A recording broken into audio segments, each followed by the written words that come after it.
Hey y'all, Fred here. Thanks for joining me today. We are going to do some cutting. Helps if you flip it out away from the mat, Fred. This is the CJRB Pyrite Light. This is the regular one, an 𝗟𝗶𝗵𝗵𝗏. We are doing some cut testing so we can determine how our unknown replica knives hold up against known, good quality, well done real knives. In this case, we got 𝗟𝗶𝗵𝗵𝗏. This is a spray form basically of 9CR18, so you should expect roughly about the equivalent usage, maybe a tad better on edge retention. We will see about that. However, I don't really run scientific tests here. So if you've come here thinking you're going to get some beautifully scientific and objective testing with controlled variables in a scientific laboratory-like setting, I am going to be terribly disappointing for you. This is my own personal testing. I just need to know, hey, how do real knives of known quality steels hold up against some of the other knives that I have no idea what the steel is. Figured I'd let y'all come along for the ride. I do have my own sharpness scale. I call it the Redneck sharpness scale. Number 1, it means it cuts about like a spoon. All the way up to number 10, which is cuts quicker than Uncle Earl at the Sunday buffet line. So there you go. If you can keep up with that, it'll be great. I did do a full review of this knife on the channel here. You're welcome to go watch that. I'm just going to give you a quick overview, basically, of what we're doing here. So this is a beautiful under $30, 1 penny to be exact, under $30 on Amazon. Do have a link down below. That is an affiliate link. I really appreciate it if y'all use that. Doesn't cost you anything, but it certainly helps me out. Lets me get more knives for testing. So thanks for that. Again, this is 𝗟𝗶𝗵𝗵𝗏. Let's see. You can almost see that right in there, probably. Anyhow, y'all know what these are. This is 𝗟𝗶𝗵𝗏. It's a great EDC size knife, lightly contoured FRN plastic scales over steel liners. Gives it that nice solidity that everybody loves. Just a hair over 7.5 inches full length, about a 2.8 inch cutting length. The blade is nice and slicey. It is basically 10/1000ths. I think that's right. Nope, 10/1000. So be behind the edge, 100/1000ths. About 0.1, all right, is 0.1 of an inch thick. It's darn slicey and thin. How about that? Behind the edge is 16/1000ths. So definitely not, the top is not 10/1000ths. It must be it's a 0.1, y'all, 0.1. Handle is under half an inch, 0.44 to be exact thick. It does feel nice and solid. Overall, this thing weighs about 2.83 ounces, and that's all what makes this a great EDC knife. This is obviously a button-style compression lock.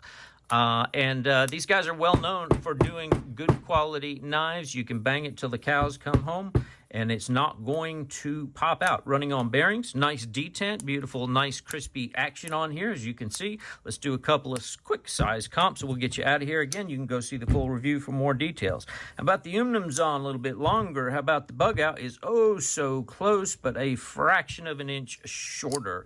So right there is basically your bug out size. We'll do one more for y'all Spyderco people. I'm actually becoming a Spyderco fan. I have become one since this channel started. Clearly smaller than the PM2 and just a hair longer than the PM3. I know that makes it difficult to see it from that angle, but if I were to swap these around and put it in the front, you would then see how much it is larger. All right, think you guys got that figured out, right?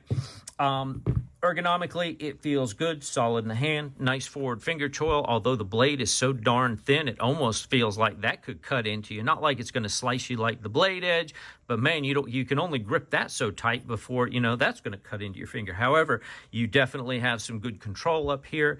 This way, we're going to try that when we get into some of the harder cutting. You could certainly choke back as well. There is some light jimping across the top of the blade. We're going to see if that helps out. It does have a standard deep carry pocket clip, pretty much what you see on most of their knives like this. Not too bad. We're going to see. This has potential to be okay. I think they've done a great job, though, making it smooth and comfortable, lightly contoured, like I say, fills the hand just a little bit. Nothing sharp or difficult. I think this should be pretty comfortable in most of our cutting tests. It did come only about an 8 out of a 10 on the old Redneck Cutting scale. I did strop the blade, but I haven't sharpened them at all. And I think maybe this is partially just because it might have a pretty low angle grind, like a 24 degree or something. We're going to see. It definitely cuts. So you can see it cuts nice and smooth. I mean, this is almost a 9. because it'll cut all day long, right? I mean, you can go fast on any knife and slice the heck out of everything. So it looks great when you're cutting like that, right? But when you cut real slow, there's no hang-ups or anything, but I've got knives that slice a little bit cleaner and leave a little bit of a cleaner edge on the cut. So that's why I'm starting this out. I'm giving it an 8 because, you know, after I cut for a little while, if it goes to a 7, it's not like it went from a 10 to a 7. It went from an 8 to a 7, which is only a slight decrease in quality. All right, 8 out of 10 is where we start. Let's go to the cutting table and get to cutting. All right, so here we go with our cutting. I've got 2 relatively longish strips of cardboard. I'm trying to stick with roughly the same amount of cardboard each time for each of these tests, so I can try to keep it a little objective. This first board right here, you can see I'm speeding it up a little bit, but it's just me getting used to the knife and how to grip it properly. Do I choke up with the finger choil, my thumb behind it? Is the thumb getting in the way? Is it any better if I choke back on it? And it feels like these are almost 2 different pieces of cardboard, what I realize here now after the fact in hindsight. So now I'm tackling this big one, and you'll see this big one actually goes much smoother. I don't know if it's just me getting into a rhythm. It almost feels like the cardboard cuts differently, but it's all from the same big box, so there's no reason. There's no real difference in these cardboard strips. Cutting crossways, you know, perpendicular to the lines of the cardboard actually feels very smooth on this knife. So it is nice and thin and slicey. It slices through quite easily. What I'm finding as I get towards the end, though, I can almost feel the knife becoming more dull as it goes. So I wanted to do a little bit of draw cuts. This is obviously a great EDC knife with that kind of downward Wharncliffe modified sheep's foot blade, whatever you want to call it. And you can see it slices pretty cleanly. Although I am starting to realize that just that little bit of cardboard that I was cutting, a little over 400 square inches, which is not really that much. I mean, it was 2 boards you saw, but definitely nice and smooth and easy on the draw cuts. So now we're going to take a look at the disposal hose, big rubber reinforced disposal, I guess, for washing machines or similar type of appliances. I guess it could be used for a lot of different things. And I can definitely feel right here, it's a chore to grind that knife through. There's no push cutting. You're definitely having to saw it at this point. I mean, that's a pretty stout hose, reinforced, nice and thick. So now I'm just trying to do more damage to my blade, actually, is kind of the goal of chopping these pieces up. Interestingly enough, we'll see in a minute, the tip, the front edge of the blade held up better than the back edge of the blade somehow. So let's grab a piece of paper and see what our cutting sharpness feels like after this first one here. So far, so good. I can definitely see there's some wear on the blade. That hose wears down that thickness. Plus, I think I picked up some glue, so I've got this KPL knife cleaner and protectant. And this is great stuff to have. I'll put a link down in the comments if y'all want to check it out on Amazon. But a lot of people recommend using this, and it's fantastic for getting that glue and gunk off your knife. So I'm thinking, well, maybe the cutting test here is just because I have a lot of glue and gunk on my knife, and that's not the case at all. So by the time I'm done with both of these, my sharpness is down to a 6. Now, we only started at an 8, but that's still knocking it down 2 notches. This is where you're going to see the cutting really becomes very difficult. You can see me rocking that just a little plastic card table underneath there on 2 little legs, you know, a stand, a little cross stand under it. But it's a lot of sawing and hacking to try to get through these rope cuts. I'm only going to do 10 rope cuts, but you can already see how difficult it is. Sometimes I'll get, I guess, maybe the right spot and it will pop through that rope, but we've definitely put a severe damage on this knife at this point in time. So trying to cut, that's a little deceptive right there because the tip of the blade is a lot sharper than the rest of the blade. That front, maybe 1/3, an inch or so from the tip, seems to cut. But when you get anywhere near the middle or the back of the blade, the sharpness is just really, really hit pretty hard. It was very surprising to me. So I'm giving it a 5/4. A 4 to 5, I'm going to call that really probably a 4. So let's just move on to kind of hard use test. This is obviously a very thin knife. It's made for EDC kind of stuff. It's not made for hard use or feather sticking, even though it does have a relatively thin blade. The whole thing's a very lightweight knife. The other thing I realized doing a bunch of cutting tests the same day is that it's increasingly difficult on a part of this board.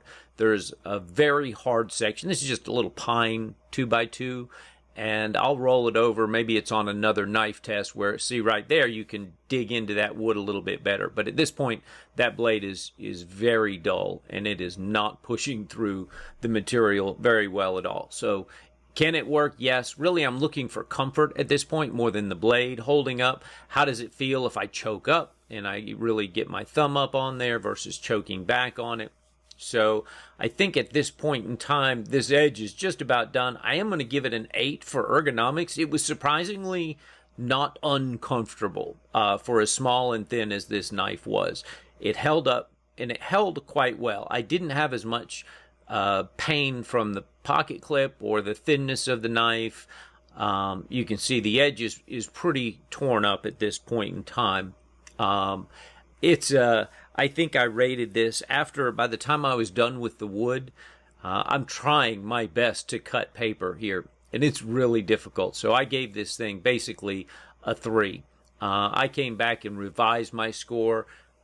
You can call it a 3, you can call it a 4. It took a lot of damage. So let's see if we can strop it back. One of the good qualities of 𝗟𝗶𝗵𝗫 is that it should be able to strop back relatively easily. I have my own strange way of stropping. I think everybody does. 4 or 5 strokes on each side, and then I'll start alternating for about 10 to 15 strokes on each side.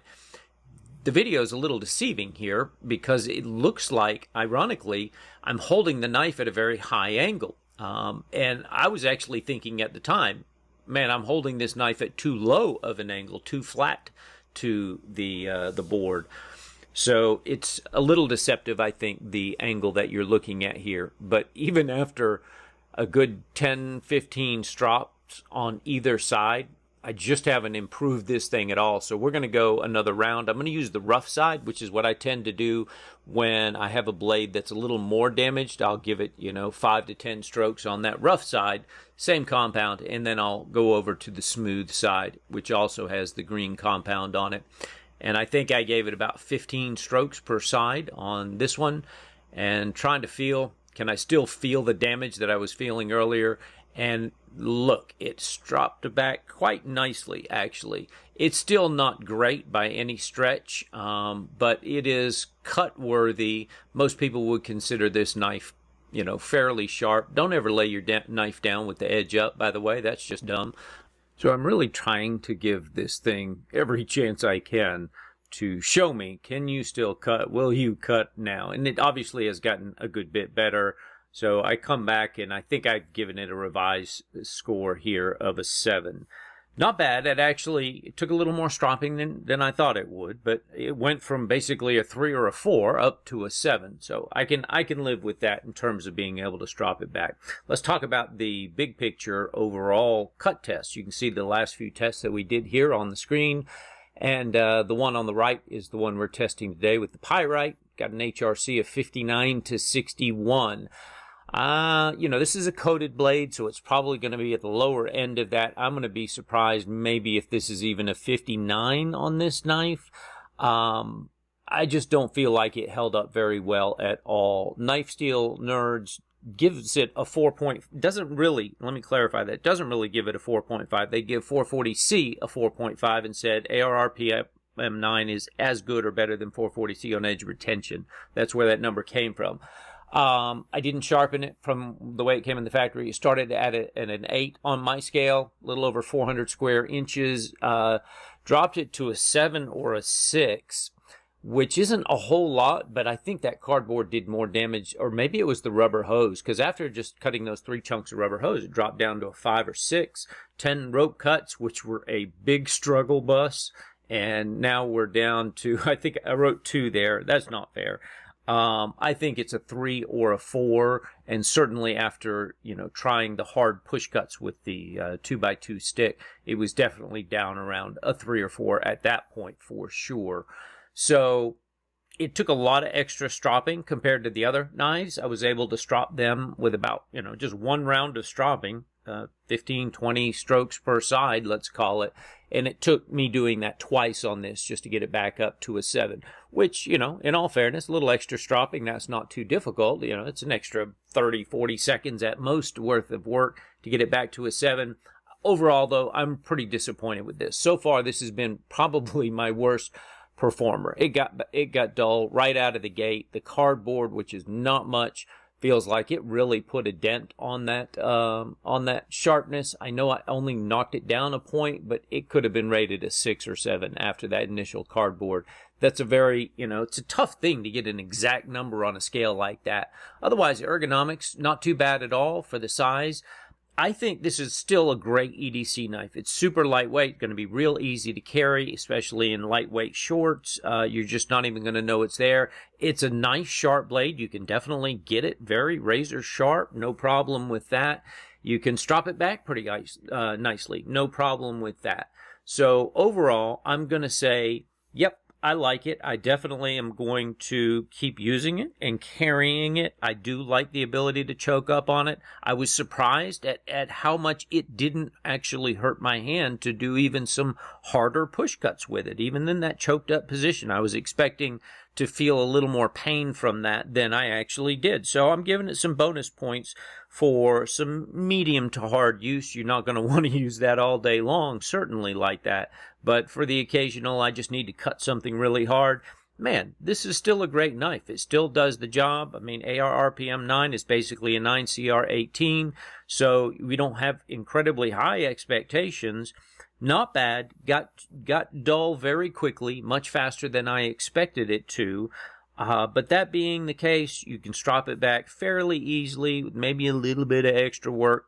Good knife. I'm not going to knock it at all. It's kind of about what I might have expected from this kind of steel. Hopefully that's helpful to you guys. As always, if you would, down below here, hit that subscribe notification bell if you're not already a subscriber. Otherwise, throw me your comments. I'm pretty sure I'm going to get a lot of comments on how bad of a job I did here. But again, this is just for my own use. I'm making these notes and doing these tests for myself. Just invited you guys to come along for the ride. Thanks so much as always. I enjoy hanging out and interacting with you guys, and all the comments and suggestions. Keep them coming. We'll talk to you soon. Thanks. Bye-bye.